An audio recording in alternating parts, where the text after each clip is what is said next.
kind of my self-identity has always been someone who takes care of themselves. Health is very important. It's one of those things that I'm passionate about in teaching my kids, how to nourish themselves, how to take care of their bodies. And so I was always very careful about, doing all my checkups. And so I had a checkup planned, for my annual physical. And that appointment went great. My blood work looked normal. Everything was normal. And she said, okay, well, now that you're 50, it's time to schedule your routine colonoscopy. So I did the prep, and they did the procedure. And I wake up, and the doctor is at my bedside, and he says, okay, we found 3 polyps, but we also found something else. And it doesn't look normal. And I said, well, do you think it's cancer? And he goes, it's highly probable that it is cancer.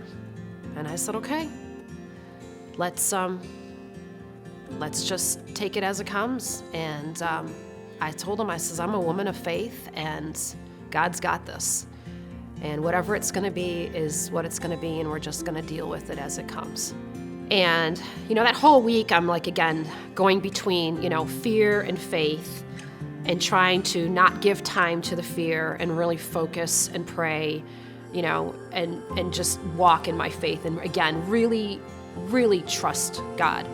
And that's when I just called out to all my prayer warriors. And I said, y'all, everybody has to pray. Everybody has to pray, because I need the surgery sooner than later. And so surgery was very successful. He said they got, they took out half my right colon, 30 lymph nodes, and my appendix, and they were able to do it all laparoscopically. And it all went well, and I spent 3 days in the hospital, and then I was able to go home. And that was on a Sunday. And then Tuesday afternoon, my surgeon called, and he says, we got the results of the pathology reports. And he says, I've got great news. He says, all your margins were cleared. We tested every single of those 30 lymph nodes, and there wasn't one bit of cancer in any of them. And he was like, you're cancer-free. We got it all. We got it all. And I was just elated.